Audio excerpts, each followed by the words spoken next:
I don't like criticizing Lorde, and I was super hyped for this album. I do think, man, like, as I'm making this review, I'm starting to like it a little less and less. Yo, we made it. 3-4 days after Solar Power's release, here are my thoughts. Now, I've been putting this review off for quite a while. I really enjoy the album, but I think it's full of a lot of ups and downs as well. I think, for the most part, it's good, it's decent, but it's not living up to that hype, you know? Actually, why don't I bring out Pure Heroin? Sorry, Susie, you're gonna take him down for a little bit. Alright, okay. Alright, there we go. Now that those two are set up, let's talk about the album. I think, starting out, the first half of the album is beautiful. It's almost perfect, in my opinion. I know a lot of people have been disagreeing and have been hating on Solar Power. I'm gonna hold off on that because I might make the one positive review of this album on the entire internet. I genuinely enjoy the album. But, again, like I said, it's not living up to that hype, right? I feel like every day, as every day goes on, it becomes less and less eventful. The first day was beautiful, right? I loved hearing all the tracks, and then some of the tracks just fell off for me, and then only a few tracks stuck, and those few are the first half of the album, for the most part. So first of all, we have The Path, Solar Power, California, Stone at the Nail Salon, Fallen Fruit, and Secrets from a Girl Who's Seen It All. I love all of these songs a lot, actually. For the most part, these songs have beautiful singing and beautiful production. I think California is my favorite song on the album because of just all the wonderful things Lorde and Jack Antonoff do. This is one of the beats, in my opinion, that is more memorable. So Jack Antonoff didn't just do his usual copy and paste. Lorde brings out multiple styles of singing, and she changes the direction of the song. That chorus is so catchy. I love it. I love every moment of it. But I did say that the first half of the album is only nearly perfect. It's not exactly perfect, and the first small stutter comes from Stone at the Nail Salon, which, even when it came out as a single, I love the song, right? Don't take me wrong. But I think it just goes on a little too much. A 4-minute song with almost no change, no evolution, it drags on. I'd rather listen to a 2-minute beautiful song than a 4-minute song that kind of just drags on with no change, right? Also, on Secrets from a Girl Who's Seen It All, there is just a small thing as well. I love this song too, right? I feel like the first hook, the first chorus, is kind of just cliche, right? This is one of the first hints of the cliche lyrics that you start to see scattered throughout this album. Couldn't wait to be 15, then you blink and it's been 10 years. And I feel like that's some shit that, like, I don't know, your parents say. You hear your parents saying that, like, when you're growing up. It sounds good, right? When she's singing it sounds beautiful, and it kind of sounds like a better Taylor Swift song. I just wish she would, you know, spice up the vocabulary, you know, maybe explain her thought process a little more. Maybe, you know, just, like, expand upon what it was like growing up, and not just say, you know, you couldn't wait to be 15, and now you blink and it's been 10 years. I feel like there's way better ways to say that. And if it's a song about growing up, if it's a song about, you know, feeling old, Ribs does a very good job at doing that. And super simple, straight to the point, and there's a beautiful climactic ending that's just, oh jeez. But Solar Power, or at least Secrets from a Girl Who's Seen It All, does not really hit that mark, right? It just falls a little flat. The next song, though, is where things start stuttering a little more. The Man with the Axe is probably my least favorite Lorde song ever, and she has, in my opinion, made almost an immaculate, perfect discography. Like, seriously, there's not a single song from either of these albums that I don't love, right? And now, when you get to The Man with the Axe, this is like the first song that I'm like, I think is just good. It's really surprising to see Lorde make something not great. And the main problems that I have with this song is that it just feels like it doesn't really belong. I mean, sure, like the guitar you know, melodies are there and her singing is there, but it's like, again, it's kind of like what I have with the same problems that I have with Stone at the Nail Salon. It's kind of just like the same song, or like the same attitude and mood throughout the entire song, and it doesn't really develop. I guess the lyrics do develop, but the actual singing and the sound of it doesn't change. So whether or not, you know, her chorus is different from the beginning and the end doesn't really change the fact that the song sounds almost exactly the same throughout its like 3-4 minute runtime. It also seems like it's kind of like, I don't want to say leftovers, but just like a reminder that she made melodrama and she's been down the road of sadness and relationships and breakup. I feel like she's trying to remind us, hey, I'm still the same person who made melodrama, but again, the message doesn't quite fit and the sounds aren't developed enough to prove to me that you made melodrama, right? When The Man with the Axe starts, it's the beginning of the copy and paste Jack Antonoff sound that you hear. I to be honest, I can't remember what the instrumental sounds like at all in Man with the Axe. I kind of know what the lyrics sound like, but again, it kind of just all blends in together, right?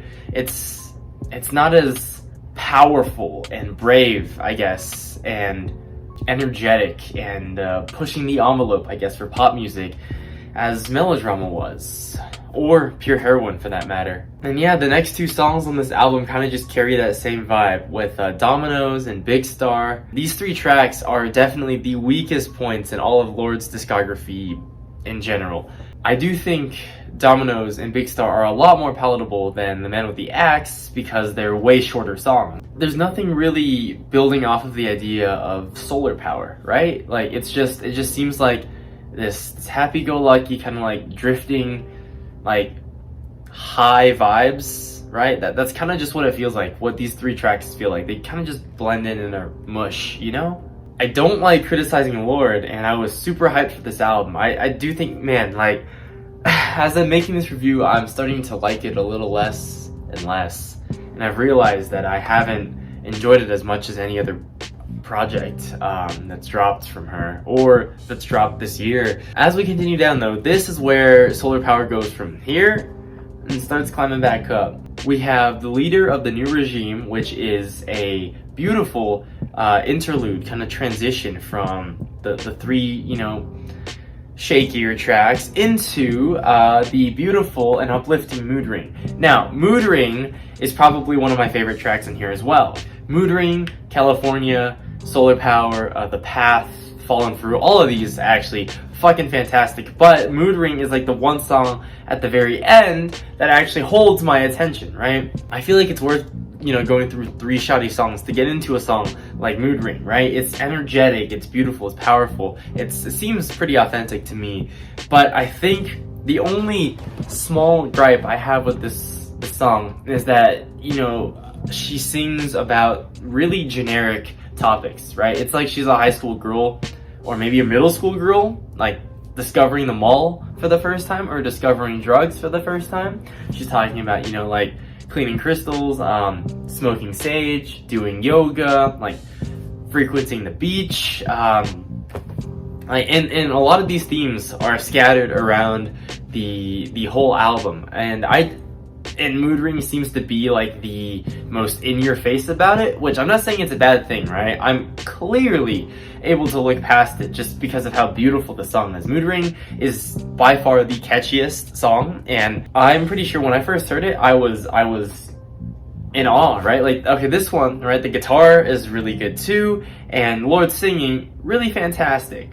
The track definitely develops. It's super bright and in your face, and I feel like this track is what I expected Solar Power to feel like. After hearing the lead single Solar Power, the title track, I was expecting more songs like Mood Ring, but then we ended up, you know, having songs like Stone at the Nail Salon and Dominoes, Big Star, etc. It seems like Solar Power and Mood Ring are some of like the only like bright spots in an album called Solar Power, so it seems a little contradictory and kind of strange to see how the second track and the second to last track are the only ones that are very energetic and all up in your face and, you know, effusively pouring this positive energy. And then we go into the closer track, Oceanic Feeling, which is again another highlight. So to be honest, right, The Man with the Axe, Dominoes, and Big Star are just the only like little bumps in the road, right? Literally every other song I'm in love with. And I feel like Oceanic Feeling has the opposite effect of a song like Dominoes, where it's 6 minutes long, but it's an easy listen. Oceanic Feeling not only has some of Lorde's best singing, there's also a transition, right? The song develops as it goes on, right? So it's not just 6 minutes of the same monotonous, tones, moods, themes, etc. Her singing at the end is incredibly beautiful. I just wish she would do it longer. Overall, I really like this project, even though it is one of Lorde's weaker albums. But like Kanye, with Jesus is King, for example, right? You've got such a high discography, one little bump in the road that's not even bad, right? By any standards. It's just not as good as what these artists are capable of, right? Jesus is King and Solar Power are just not as good as these magnificent 10 out of 10 albums, right? I feel like Solar Power is the beginning of Lorde growing out of these more somber phases, and she's beginning to accept the world and just trying to live happy with it. There's a lot of things of you only live once, so might as well enjoy it, scattered throughout this album. And I hope she matures this sound and these thought processes into her next projects, because you can just say and tell everybody, hey, look, I'm happy now, I'm wearing yellow, I'm really into smoking, really love drugs, love the beach, love hanging out with my girls, clubbing, partying, going shopping, etc. But all of these things don't really show the transition from melodrama to Solar Power. Kind of just all of a sudden, she's been silent for 3 years, and then come late 2020, early 2021, she's like, hey, by the way, guys, I'm happy. Okay, where'd that come from? So I just that's seriously it. I just wish you would dig deeper and show us her thought process, because the transition from more depressive music like you see in Pure Heroine and melodrama, with themes of breakups and growing up, feeling alone, leaving your friends, adjusting to fame, all this stuff, right? I feel like it just seems so sudden for her to, in her last project, to just make a song about driving drunk and dying, flying through a windshield, and being okay with it because you're just so out of it, you're so ready to just be done. And now she's writing songs about, shopping and sunshine. That doesn't seem right. There needs to be some transition into why she's feeling this way. I feel like this album is just like a golden retriever personified, right? We have, themes of sunshine and happiness, more vanilla themes of, going out with her friends, smoking, adjusting to fame, a little bit of a glimpse into the industry, very generic things, but it's so sweet and wholesome, and I genuinely think Lorde is bringing out this authentic feeling. If you see her in the 73 Questions interviews or any other projects she's doing, she's incredibly happy, she's incredibly outgoing, and she's really keen on just showing everybody how happy and how sweet of a life she's become, and she just wants to spread that happiness. And I'm gonna say, because to me it feels so authentic, it feels so joyful, it feels so energetic for the most part, I don't see any major problem with this album, right? Obviously there are some songs that don't hit as hard as some other songs, but I think overall the album is just pretty solid.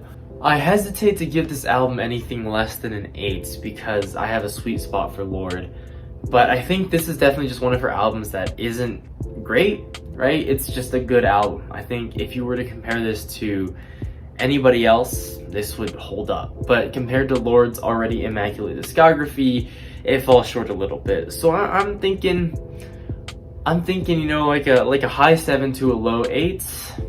But for now, tentatively, I'm gonna say 7 to 8 out of 10. The wait for 2025 will be a lot easier to handle now that we have 3 Lorde albums instead of just 2.